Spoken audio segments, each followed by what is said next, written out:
নমস্কার। ওয়েস্ট বেঙ্গল মাদ্রাসা সার্ভিস কমিশনের একটা বিজ্ঞপ্তি দিয়েছে। এটা বিভিন্ন অ্যাপ্লিক্যান্টের বাড়িতেও কিন্তু চিঠির মাধ্যমে পৌঁছাচ্ছে।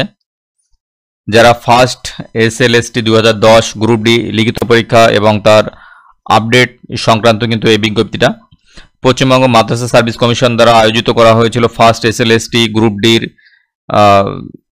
একটা প্রিলি 28/11/2010 তারিখে সেটা অনুষ্ঠিত হয়েছিল। কিন্তু এই টেস্টে যে 73,978 জন প্রার্থী যোগ্যতা অর্জন করা সত্ত্বেও 29/5/2011 তারিখে লিখিত পরীক্ষা দিতে পারেননি।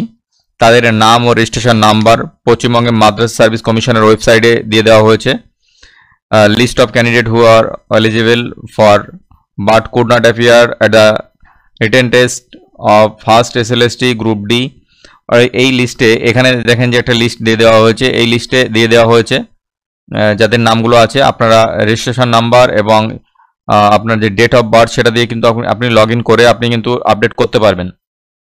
এবার এই 73,978 জন প্রার্থী আগামী 1 সেপ্টেম্বর 2024 রবিবার তারিখে পশ্চিমবঙ্গ মাদ্রাসা সার্ভিস কমিশন দ্বারা পরিচালিত লিখিত পরীক্ষায় বসতে হবে।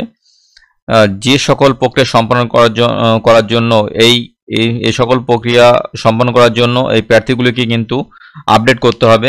কি আপডেট করতে হবে? আপনার একটা ইমেল আইডি থাকা লাগবে, মোবাইল নাম্বার, হোয়াটসঅ্যাপ নাম্বার, আধার নাম্বার, যোগাযোগের বর্তমান ঠিকানা এবং আধার কার্ড জেপিইজি বা জেপিজি বিন্যাসে কিন্তু আপনাকে সেট করে রাখতে হবে 500 কেবির আন্ডারে। এই তথ্য আপলোড করার কিন্তু শেষ সময়সীমা দিয়েছে 25 তারিখ আগস্ট মাসে 2024 তারিখে। এবং এই সংক্রান্ত আপডেট সংক্রান্ত যদি কোনো অনুসন্ধান থাকে তাহলে নিচে যে মোবাইল নাম্বার দেওয়া আছে এই মোবাইল নাম্বারে আপনি কিন্তু যোগাযোগ করতে পারেন। তো এখানে কিন্তু দিয়ে দেওয়া হয়েছে সেই লিস্টটা, আপনারা দেখে নিতে পারেন। এখানে যে রেজিস্ট্রেশন নাম্বারগুলো আছে এই রেজিস্ট্রেশন নাম্বার আপনার এবং আপনার যে ডেট অফ বার্থ আছে সেটা দিয়ে কিন্তু আপনি লগ ইন করে আপনি কিন্তু এই সমস্ত তথ্য আপনাকে আপডেট করে দিতে হবে। আপনি এখানে ক্লিক করবেন, ক্লিক করার পর আপডেটের জন্য এখানে ক্লিক করার পর আপনি কিন্তু এখানে কি লাগবে এখানে দিয়ে দেওয়া হয়েছে। Email ID, mobile, WhatsApp number, Aadhaar card, যোগাযোগের ঠিকানা, 500 কেবির আন্ডার আধার কার্ড। এবং আপডেট প্রক্রিয়াটি সম্পূর্ণ করতে সাবমিট বাটনে আপনাকে ক্লিক করতে হবে। এরকম ইনফরমেটিভ ভিডিও পেতে হলে অবশ্যই চ্যানেলটিকে সাবস্ক্রাইব করে বেল আইকনটা অন করে দেবেন। সাবমিট বোতামে টিপলে একটি নিশ্চিতকরণ উইন্ডো খুলবে। চূড়ান্ত জমা দেওয়ার জন্য ওকে বোতামে ক্লিক করুন বা যে কোনো তথ্য সম্পাদন করতে ক্যান্সেল বোতামে ক্লিক করুন এবং তারপর আপডেট প্রক্রিয়াটি সম্পূর্ণ করতে পুনরায় সাবমিট বাটনে টিপুন। সাবমিট করার পরে প্রার্থীকে ভবিষ্যৎ রেফারেন্সের জন্য প্রিন্ট বোতামে টিপে তার বিবরণ প্রিন্ট আউট করে নিতে হবে।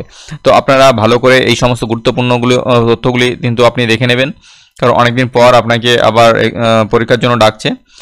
তো আপনি এখানে রেজিস্ট্রেশন নাম্বার দিয়ে দেবেন এবং এখানে ডেট, এখানে মান্থ এবং ইয়ার দিয়ে দেবেন। দিয়ে দেওয়ার পর লগ ইনে ক্লিক করলে কিন্তু আপনার যে আপডেট প্রোফাইল সেই প্রোফাইলটা ওপেন হবে এবং আপনারা কিন্তু এই সমস্ত তথ্য ক্লিক করার পর সঠিকভাবে কিন্তু আপনি আপডেটটা করবেন।